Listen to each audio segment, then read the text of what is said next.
Binabati namin lahat ng mga taga-subaybay, mga follower ng Pag-aralan Natin Ministry.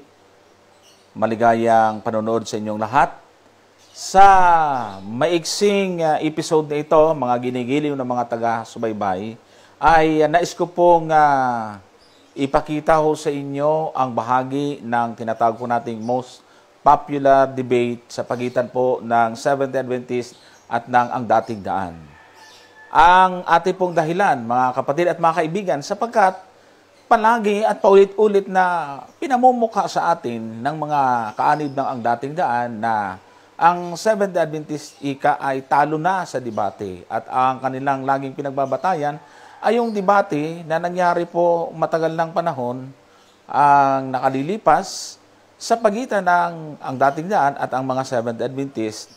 Mga kapatid, mga kaibigan, gusto ko pong ipakita, actually napapanood na po inyo yung bahagi nito. Subalit, para bigyan ng linaw, sapagkat marami din tayong mga kapatid na hindi nila napanood yung debate at sila po ay, kumbaga napapaniwala na tayo nga, mga Seventh-day Adventists ay natalo sa debate. So, once and for all, at saka para sa kapakanan ng lahat, mga kapatid at mga kaibigan, ay ipapakita ko po sa inyo ang portion. May buo namang debate na ito. Meron buo. Panoorin lang po ninyong buo. Pero ipapakita ko po sa inyo ngayon kung sino ang malinaw na nanalo sa naturang debate.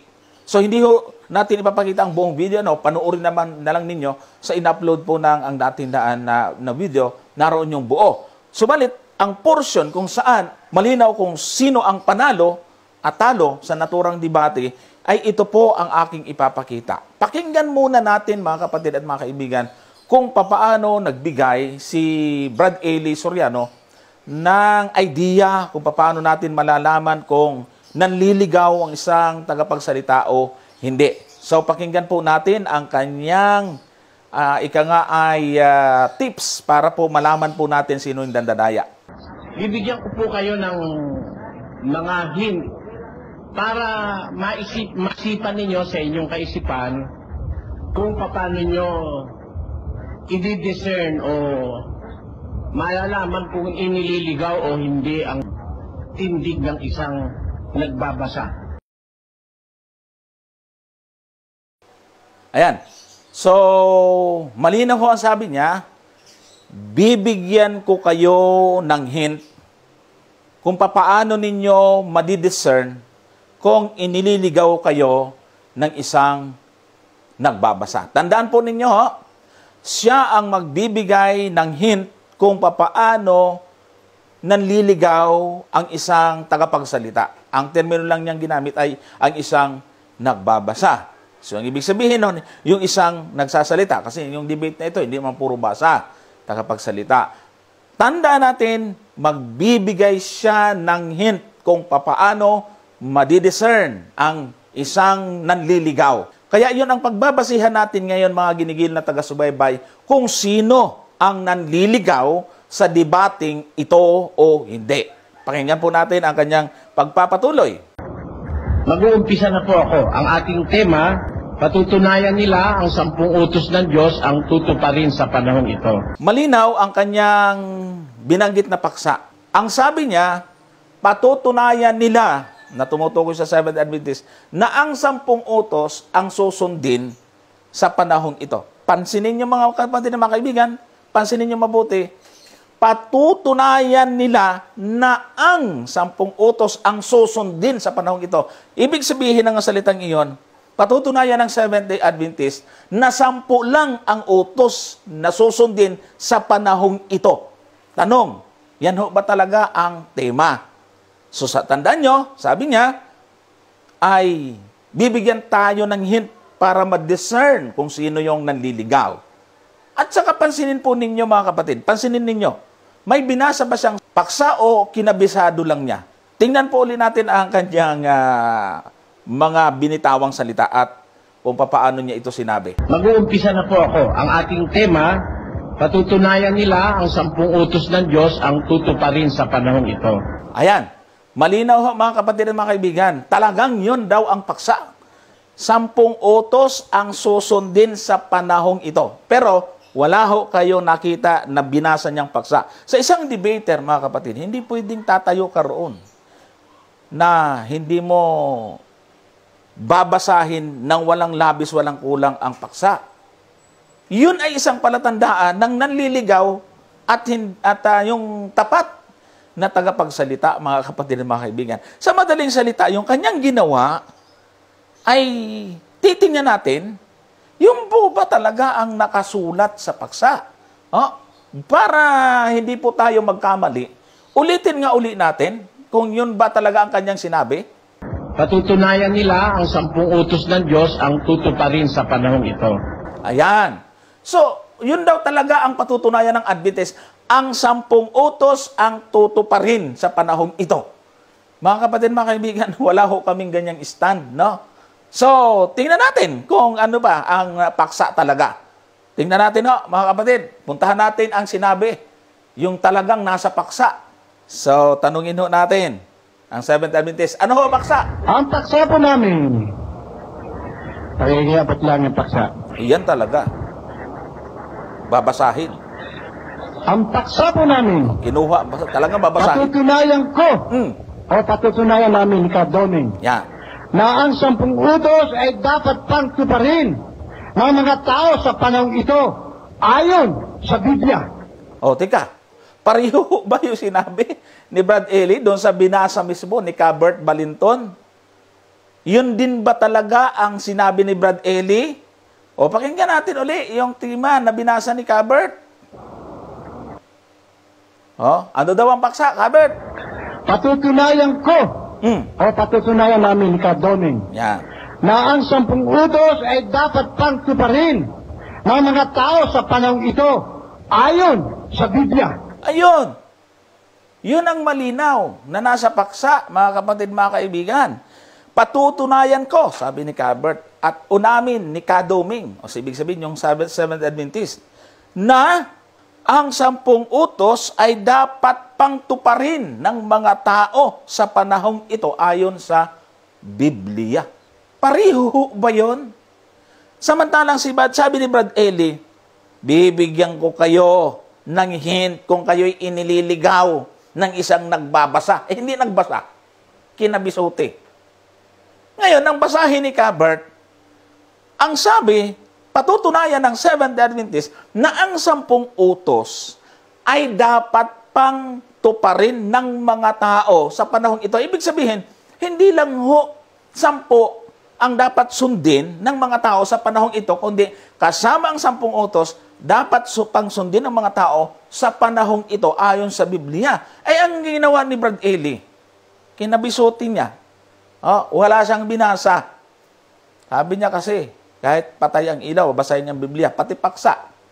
Hindi niya binasa kahit may ilaw, mali tuloy. Niligaw. Anong sabi nung bungad niya? Bibigyan ko kayo ng hint. Pakinggan natin siya. Sabi niya Bibigyan ko po kayo ng mga hint para masipan ninyo sa inyong kaisipan kung paano nyo i-discern o malalaman kung inililigaw o hindi ang tindig ng isang nagbabasa. O yan. Sabi niya. So ngayon, may hint na binigay siya, sino ang nangligaw? Tinoy, layo kaya? Ang patutunayan daw ng Adventist, 10 utos ang susundin. So, ibig sabihin, walang ibang utos, 10 lang. Kaya hanggang ngayon, yung pong ganyang gawang istorya ni Brad Ely, nakatatak sa isip ng ang dati daang member, na 10 lang ang utos na sinusunod ng Seventh Adventist. Sino ang nagturo nun? Si Brad Ely, dun sa debate. Hanggang ngayon, dala-dala ninyo ang ganyang katuruan na mali naman. Ang ibig sabihin, patutunayan ng Seventh Adventist, na ang 10 utos ay dapat pang tuparin ng mga tao. Ibig sabihin, hindi pwede dating labagin yan. Kay Soriano, para magbuka siya na panalo, dinaya. Pinalalabas niya na 10 lang ang dapat tuparin o patutunayan. sa debating yun na 10 lang ang dapat tuparin. Hindi yun ang pinirmahan. Uy, wala sa ayos. Pag tinanong natin si Brad Eli, yun talaga ang tema eh. Ano nga ang tema, Ka-Eli? Ang ating tema, patutunayan nila ang 10 utos ng Diyos ang tutuparin sa panahong ito. Yun talaga ang kanyang sinasabi, mga kapatid at mga kaibigan. Ang totoong paksa, mga kapatid at mga kaibigan, ng SDA, patutunayan ko o ng Seventh Adventist na ang 10 utos ay dapat pang tuparin ng mga tao sa panahong ito ayon sa Biblia. Ang niligaw na paksa ng ang dating daan, patutunayan nila ng SDA daw na ang 10 utos ang tutuparin sa panahong ito. Kita mo na yan, mga kapatid, mga kaibigan. Talagang kung hindi natin ito babantayan, maliligaw ho tayo, mga kapatid at mga taga-subaybay. Ligaw na ligaw. At ngayon, pinagmamalaki niya yan. Alam niyo kung bakit ako na-trigger na talakayin ito at mismong magpakita sa video. Dahil sobrang-sobra na ang inyo pong pagkaligaw. Nailigaw na kayo, nanliligaw pa kayo ng mga tao. Pasensya na po sa mga ang dating daan. Sana mabuksan ang inyong isip sa puntong ito. Talagang si Brad Eli hindi tapat sa kanyang mga sinasabi. Nanliligaw siya, mga kapatid at mga taga-subaybay. Kung yun ang pagbabasihan natin, papaanong nanalo si Brad Eli sa debating iyon? Kung sa paksa pa lang ay nanligaw na siya. Umaani tayo ng pangungutya sa mga ang dating daan. Kawawa tayo, lagi tayong kinukutya, talo. Pero tingnan niyo po kung sino ang nanligaw. Pagka nanligaw ka, nandaya ka sa paksa, hindi ka pwedeng manalo. Kahit kailan. Hindi ka tapat na mga ngaral. Hindi ka tapat sa iyong kapwa. Hindi ka tapat sa iyong sarili. Yun ho ang totoo dyan, mga kapatid, mga kaibigan.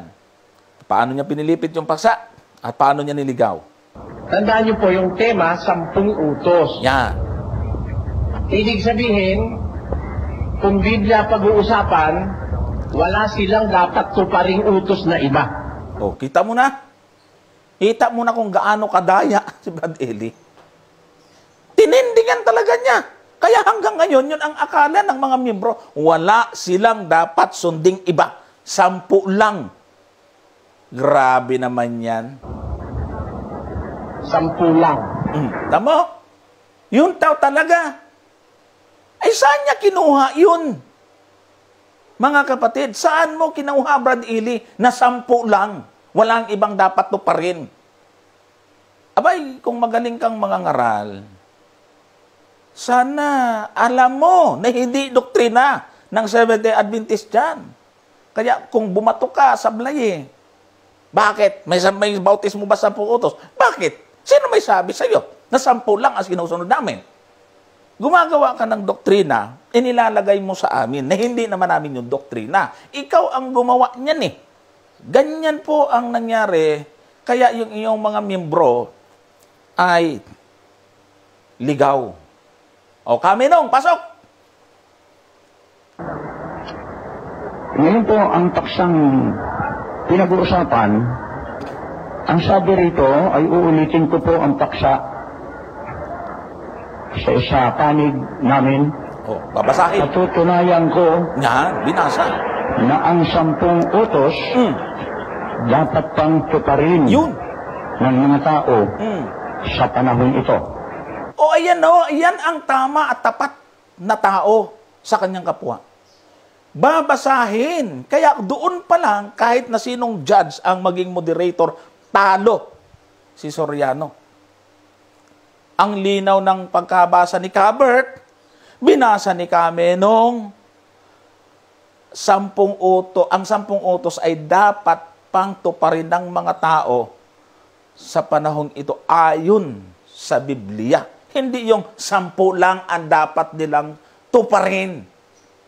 Ay naku po mga kapatid at mga kaibigan, kung ganyan ang aking mga ngaral, ay layas na.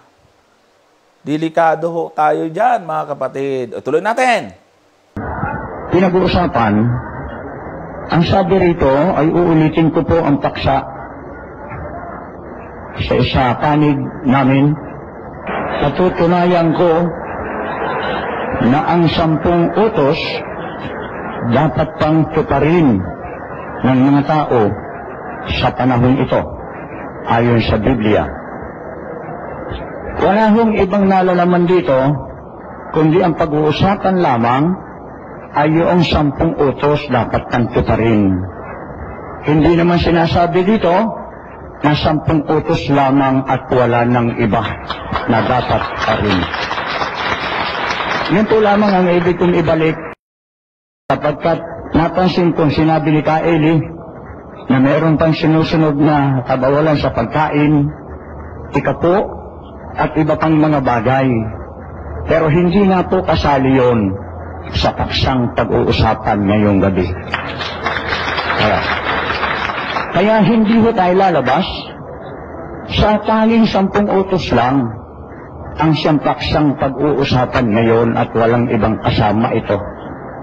Alam namin na hindi lamang ho 10 utos, sapagkat nariyan ang pangangaral, nariyan din ang bautismo, nariyan din ang kaayusang Kristiyano, o nariyan lahat, halos mababasa natin ang higit pa sa 10 utos ang masusunod pa ng tao na hinihingi ng banal na kasulatan. Ngayon, doon ho, panatag na ako na nasabi ko sa inyo na 10 utos lang po ang pinag-uusapan dito. Okay, tamo na. Mabuti si Cameno at si Cabert marunong makipagdebate. Sa madaling salita, mga kapatid, mga kaibigan, nung tindigan ni Brad Ely, tinutulan niya yung 10 utos, ay nagbatos siya ng mga patutuo na bakit sumusunod ang Seventh Adventist na huwag kumain ng baboy. Wala naman sa 10 utos yan. At kung ano-ano pa, pati bautismo, wala sa 10 utos yan. Sa madaling salita, dalawa lang bagay, mga kapatid. Hindi alam ni Brad Ely ang doktrina ng Adventist o sinasadya niyang manligaw. Mamili ho kayo dun. Hindi niya alam ang tunay na doktrina ng Adventist o sinasadya niya. Parihong hindi magandang sinyalis na ng isang mangangaral. Kung alam niya at sinadya niyang manligaw, abay, ang tawag doon ay pandaraya. Tandaan niyo po yung tema, 10 utos. Ibig sabihin, kung Biblia pag-uusapan, wala silang dapat tuparing utos na iba. Kung hindi niya alam, ang ibig sabihin nun ay mahina siyang mag-research at hindi sa tunay na sugo ng Diyos. Bakit niya itinuturo sa tao kung hindi muna niya sinigurado? Napansin ni Cameno, bakit nagsasama at ang paggiba ni Brad Ely sa paksa ay mayroong bawal kainin, ganito, ganyan. Sa madaling salita, hindi niya nagiba ang paksa. Dahil mali ang kanyang paggiba, dahil hindi naman yun ang paksa. Kaya paano mananalo ngayon yan, mga kapatid, mga kaibigan? Sino ang sasabi sa inyong panalo? Sa sigaw, oo, panalo sa sigaw. Kung Biblia pag-uusapan, wala silang dapat tuparing utos na iba. 10 lang.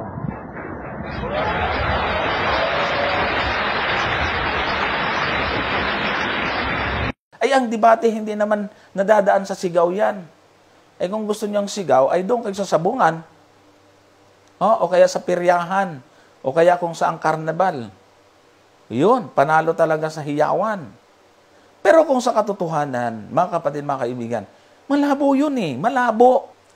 Sino ngayon yung panalo? Ibig sabihin, yung sagot ni Cameno yun, nakita niya na wala sa paksa si Soriano. Wala hong ibang nalalaman dito, kundi ang pag-uusapan lamang ay yung 10 utos dapat kang tuparin. Hindi naman sinasabi dito na 10 utos lamang at wala ng iba na dapat parin. Yun po lamang ang ibig kong ibalik, sapagkat napansin kong sinabi ni Kaeli na mayroon pang sinusunod na kabawalan sa pagkain, ikapo, at iba pang mga bagay. Pero hindi na po kasali yun sa paksang pag-uusapan ngayong gabi. Pinatunayan ni Camenong na hindi naniniwala ang Seventh Adventist na 10 lang ang dapat sundin. Sa madaling salita, kung sinabi na ni Kamenong yun, dapat nang tumayo si Brad Eli, ay hindi na niya uulitin yon. Pero hanggang sa matapos, idiniin talaga niya na yun talaga ang doktrina ng Adventist. Abay, mas marunong pa ito doon sa may-ari ng doktrina. Kung gusto niyang mangyari, gumawa siya ng doktrina, isalpak niya sa Adventist para manalo siya. Ay, hindi pa pwede yun, mga kapatid, mga kaibigan. Yun po ay isang malaking kabalbalan. Mga giliw na taga-subay, pasensya na po kayo. Hindi nyo kami tinitigilan. Alam nyo kung bakit ko binaganawa ito? Nilulubayan na namin si Brad Eli. Tumatalakay kami ng operyan, ng iglesia, ng iba pang mga katanungan. Biglang papasok yung mga miyembro. Labanan nyo, hamunin nyo si Brad Eli. Ipapasok bigla si Soriano. Oh, tapos isisend itong mga video na ito. Isisend yung buong debate. Kaya, napipilitan ako ngayon maglabas nitong mga video na ito. Kasalanan nyo naman yun eh. Bakit sa tuwing nagpo-program kami na hindi naman siyang pinag-uusapan namin, lagi nyo siyang ipinapasok sa eksena? Na hindi naman dapat. Hindi naman namin kayo pinipilit manood sa amin. Kaya bakit kami pag-iba ang paksa na sinasagot namin, bigla nyong ipapasok si Soriano, ipagmamalaki ang debate na ito. Kaya ito ngayon, huwag kayong magagalit. Hindi naman ito pamimersonal eh. Pakikita ko lang namin sa inyo kung gaano kamali ang gawa ng inyong puno. Mali po talaga, mga kapatid at mga kaibigan. Alam naman niya eh, minamali niya at nanliligaw siya. Kung tutuusin, marami pa po ang pamimilipit ni Brad Eli. Ha? Napakarami po ang ginawa niyang pamimilipit sa buong video. Pero hindi na ho natin pwedeng ilagay dito yon. Hahaba po tayo. Panoorin nyo na lang ang buo. So mga kapatid at mga kaibigan, ini-encourage ko po kayo na palagi niyong pag-aralan ho, bawat pinanonood po ninyo, lalo na yung mga programa na ang dating daan. Lagi nilang ipinagmamalaki yung debate, si Brad Eli. Alam niyo sa totoo lang, maraming talo yan. Hindi lang ina-upload pag talo siya. Ganon ho siya katuso. Kaya nga, binabawalan magdala ng recorder o video yung iba sa kanilang teritoryo. Kasi pag talo, hindi nila i-upload. Meron pong isang debate ng Adventist at si Brad Eli. Si Tosya. Panoorin niyo po. May sariling video yung layman ng Adventist. Nang matapos ang debate na yun, hindi talaga siya nag-upload. Hindi talaga siya nag-upload. Ang nag-upload, yung Adventist layman. Type niyo po sa YouTube, Sabbath Debate by Tosya SDA. Makikita po ninyo doon, mga kapatid, mga kaibigan, kung paano namilipit sa paggamit ng cross-reference si Brad Eli Soriano doon sa Hebreo. At doon naipit po siya, talagang nahirapan siya. Nakita po talaga doon ang kanyang pagkakamali. Pero ngayon, palibasa hindi alam ng mga miyembro nyon, yung iba naman ay alam na, hindi kinikibo yung debate na yon. Talo daw talaga. At ang pinagbubuntunan pa yung kay Mitch Vickers, na Elder Miss Vicker, na pinuno daw. Elder lang ho na isang local church yun, kapatid. So, yan ho ang ating pagbibigay pansin sa maikling video na ito, pero napakalaki po ng magiging epekto nito sa atin. Lalo na sa inyo na mga open-minded. Nako, makikita po ninyo kung paano po tayo na ililigaw. Pasensya na po, hindi ho ako naming personal. Ito po ay bilang sagot natin sa ayaw tumigil na mga kaanib ng dating daan. Subukan niyong tumigil. Hindi niyong pagbumurahin mo kami sa program. Subukan niyo lang tumigil. Wala ho kayong maririnig sa amin. Wala ho kayong maririnig sa amin. Actually, tumigil na nga kami dyan eh. Dahil ang gusto namin tutukan yung Operian Heritage Conservatory. Yan po ang gusto namin tutukan. Bakit sumusulpot bigla? Parang lasing na nagwawala na lang dun sa programa. Kaya, ito, babalikan at babalikan namin. Ngayon, kung gusto nyo na tigilan na namin kayo, wag na ho kayong nagsasalita ng kung ano-ano. Masama ho yun, kapatid at kaibigan. Pag hindi kayo tumigil, uubusin ko yung buong video at makikita ninyo kung paano talaga nililigaw ni Soriano yung mga tao sa pamagitan ng kanyang maling pagtatanggol sa paksa. Hindi niya naigiba. Kaya siya ang talo kasi nanligaw siya sa paksa. Mali ang kanyang pagtindig. Mali ang kanyang pinatunayan mali ang kanyang tinutulan sapagkat wala at malayo sa paksa. Tinutulan niya na hindi lang dapat sundin. Tignan niyo, ang tutol niya. Tinutulan niya na hindi lang 10 utos ang dapat sundin. Yun din ang stand ng Adventist. So wala siyang ninaigiba. Hindi naman niya tinutulan na ang 10 utos hindi na dapat sundin eh. Manapa ay, ang ginawa niya, manapa ay kanya itong lalong pinahigpit. Yung huwag kang papatay, mapuot pa lang, o huwag kang mangangulo niya, tumingin ka lang na may pagnanasa. So, ibig sabihin, wala siyang natutulan. Hindi niya naigiba yon. Pinaganda pa nga niya, pinahigpit pa nga niya. Paano ngayon siya mananalo? O kaya sa debate na yon, most popular debate, Seventh Adventist versus ang dating daan. Alam nyo kung sino ang nanalo. Sapagkat ayon mismo kay Soriano, malalaman nyo kung nililigaw kayo o hindi. So, sino ang nangligaw? Siya, dahil wala siya sa paksa. O kaya ang sa kanya sinabi ay mali sa paksa. Binago niya, binaluktot niya, niligaw niya.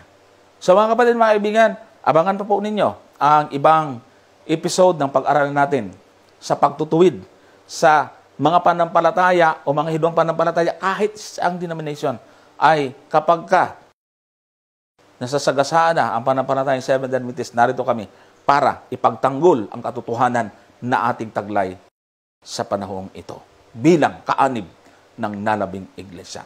Pagpalain tayo ng Panginoon sa ating araw-araw na pamumuhay. God bless mga kapatid, kapayapaan nawa ang sumaating lahat.